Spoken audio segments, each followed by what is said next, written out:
Hello guys and welcome here to another episode in Motorsport International in Romanian Culture Cars. My name is Baicu Vlad-Andrei. I'm here with Sven Janssens. Hello Sven. Hey Vlad.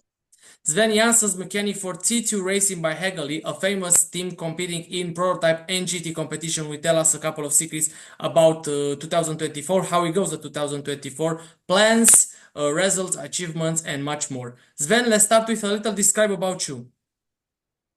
Okay, so I'm Sven. I'm from Belgium, happily married with two children, and race sports was always a hobby and became a bit part of my work now.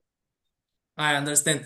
How you start the motorsport career and how you start the passion and how you start to come in T2 racing. How start all, like I say.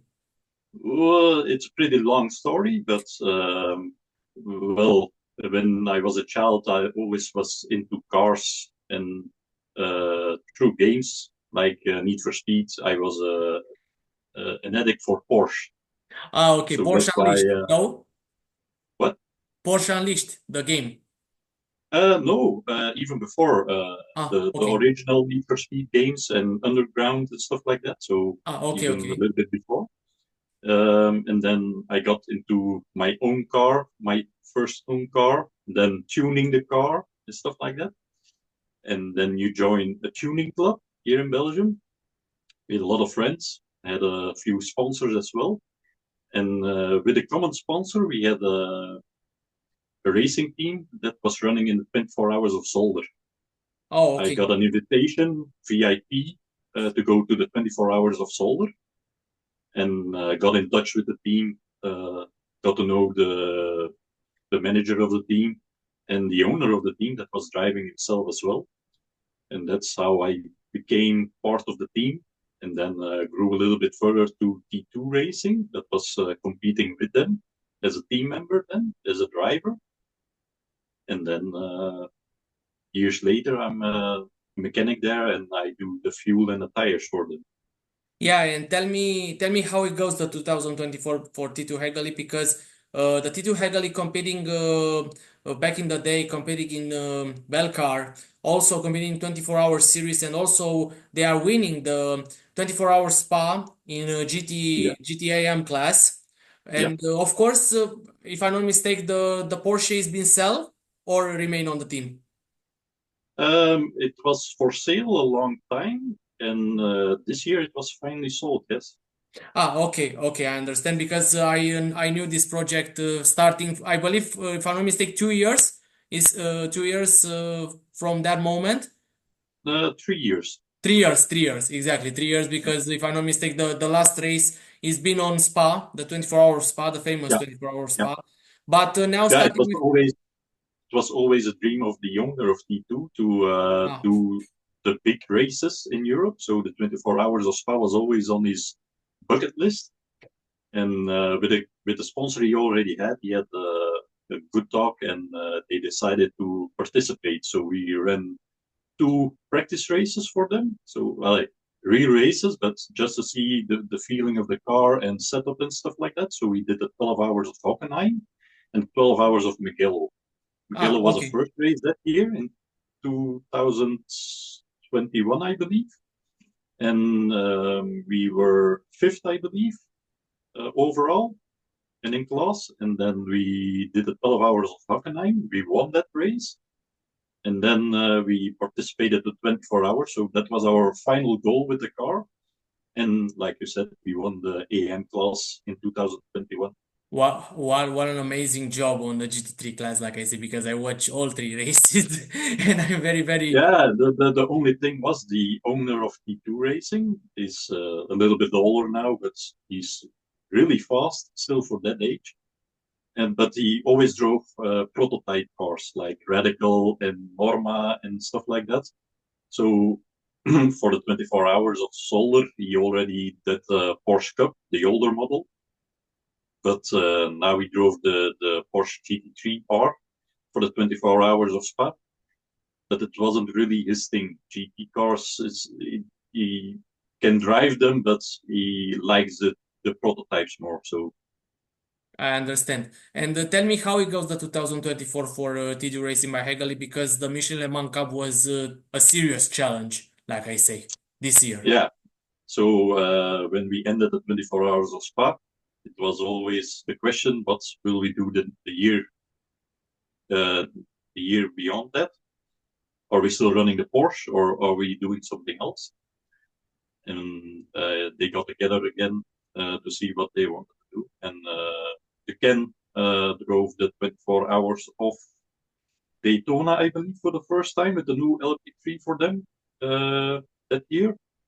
And yeah, eventually we bought that car, the Duquesne, and we looked what competition we wanted to drive. And yeah, Michelin Le Mans Cup is the step up to the 24 hours of Le Mans. So that was the first thing and the last thing we looked at and tried to see what we can do there. So Okay, so the plans is to make a LMP2 car to competing in ELMS and 24 hours of Le Mans. This is the next uh, objective.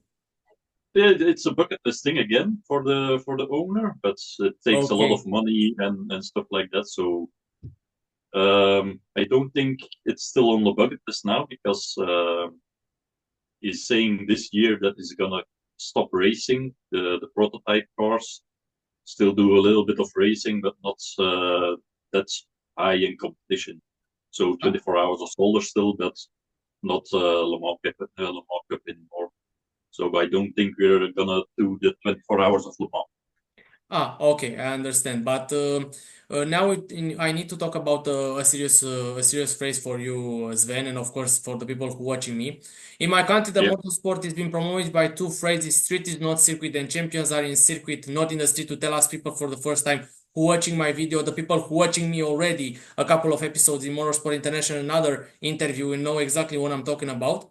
In your opinion, what do we have to do to stop street racing, excuse me, and how can we do to convince people to come on events on track days? Because you starting as a hobby, you starting as a mechanic, come help teams and other stuff like that. What do you recommend?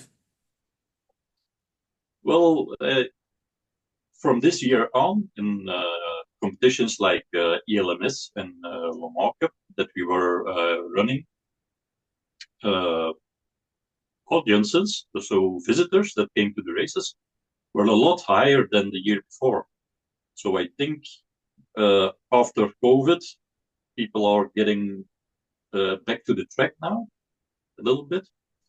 Ticket prices are not that bad, so not that expensive as well. So that's very good. That's I think most of the competitions like ELMS and the markup does a lot of marketing as well. A lot Yeah, of prototype. Instagram, I Facebook, can say social Sven. media. I can send Sven prototype cup Germany because next year, if I read the good news, they will remain with the same chassis. From 2026, they will Yeah, come to the generation two. Like I say. Sorry, you can yeah, continue. yeah. No. So the team itself, T2 Racing, is still looking into maybe joining with our Gen 2 in the Prototype Cup Germany. Nothing is for sure, but we're looking into it if it's possible to join and if we have customers, drivers to compete with them. So yeah, we're looking into it. That's as well a competition that is growing. This year we also with the second Gen 2 LMP3 we have from a customer. We also drove a few races in the Ultimate Cup. That's a French competition, and it's also getting bigger. So it will be interesting what they will do next year. Yeah, They are definitely. a full weekend, so it's not only LMP3, it's also other prototypes, it's also GT3, it's also Formula 4. So very interesting to Touring see it cars or over a something like weekend. that. Yeah, Yeah, yeah, yeah. it's a complete weekend, so it's very interesting if you come to look to see many different cars and for a very cheap price actually for what you get. So And of course, teams from Le Mans Cup, from ELMS, teams from GT competition as well, GT World Challenge, FFCA GT4, GT4 France, because if I'm not mistaken, it was a BMW team who competed in French GT4 Championship coming in Ultimate Cup Series, because Ultimate Cup Series, like I say, is an endurance series for France. Yeah, Not only for France, but they go around the France, like I say, Italy or yeah, something like that. So yeah, it's gonna be an amazing, it's gonna be an amazing year for T2 Racing by Hegel in 2024. I'm watching very, very, very, yeah. very much. And tell me something before we end the interview. That's for sure. The 2025, the 2025 as a competition. Do you believe the T2 Racing they will try to find other drivers to compete in other competitions, or you remain in the same competition like this year?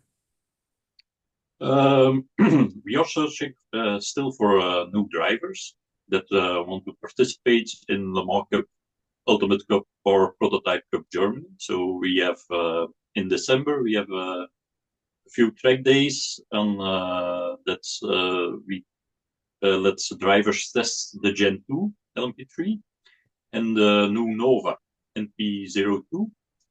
So that they get a taste how the car feels, how it drives, and if it's interesting for them to drive a complete season with us as a team. So it will be interesting to see what we can do next year. Yeah, and of course, let's see the 2025 how it goes because, guys, this is the motorsport. Of course, the change plans every day. Like I said, of Yeah, course, nobody knows exactly what's coming next, especially the calendar because the calendar change from year to year, and I can tell you about this because every racetrack they are so special when you compete, including the Spa, including the famous Autodromo Nazionale Monza, the famous Le mm-hmm. Mans, the famous Le Mans from 102 or 3 years or something like that. But 100 year we make on the Le Mans 102, I 24 think. hours. Yeah, Exactly. And let's see the 2025 how it goes for Tito Hegali, of course, with Nova Proto MP02, maybe a couple of racing in Belcar, but let's see, guys. Of course, don't forget to follow on the social media T2 Racing by Hegali. I will let you all the social media in the description down below, including the social media about Sven to talk with him and send him some questions. So it's gonna be a Q&A session in the social media or maybe in the comment section down below if you have some questions about him and of course the career as a mechanic because mechanic are like I say not 100%, but I would say 100% because 98, 97 depends on the mechanics when they change the tires, when they build the field, and of course, the rest is for the magic drivers, like I say, when they handle the wheel in one of the amazing tracks all around the world. Oh, it's gonna be good as well. yeah, but you know what they say. You can't win a race with a pit stop, but you can definitely lose it. So yeah, it's very important. Yes, exactly, exactly. And of course, a team is a team from mechanic to race engineer to drivers to cars, preparing the setup and other stuff like that. So, guys, thank you so much, Sven, to accept my invitation. If you have other words before we end the interview or other things to do, other things to say, excuse me. Yeah, just try to watch everything you can because I think most of the competitions now are being live streamed. So last race in Belcar as well. It's a small Belgian competition actually, but it's the So national competitive. competition in Belgium. It finally got a live stream for the last race, so we hope they do it next year as well. So then the competition in Belgium grows as well. Yeah, exactly. And of course, not only Belcar, but Porsche Carrera Cup Benelux gets so much drivers from that Yeah, competition. I mean, Porsche Carrera Cup Deutschland and Porsche Mobile and One very Super Cup. fast ones as well. Exactly, exactly, exactly, exactly. What a huge step for Porsche Carrera Benelux and of course for Porsche competitions as well. But guys, thank you so much to watching another episode in Motorsport International. If you want to come here to say your story and other stuff like that, you can contact Sven. Sven contact me, and after that we will set a day and time to tell us your story, your results, your achievements, and other stuff like that. And guys, until next time, Sven, thank you so much to accept my invitational. See you in Yeah, 2025, like I thank say. you as well, Vlad. And guys, this is it. Thank you so much to watching out. My name is Baicu Vlad-Andrei. With me was Sven Janssens. Remember, guys, street is not circuit. You are the best, and let's go racing, vroom!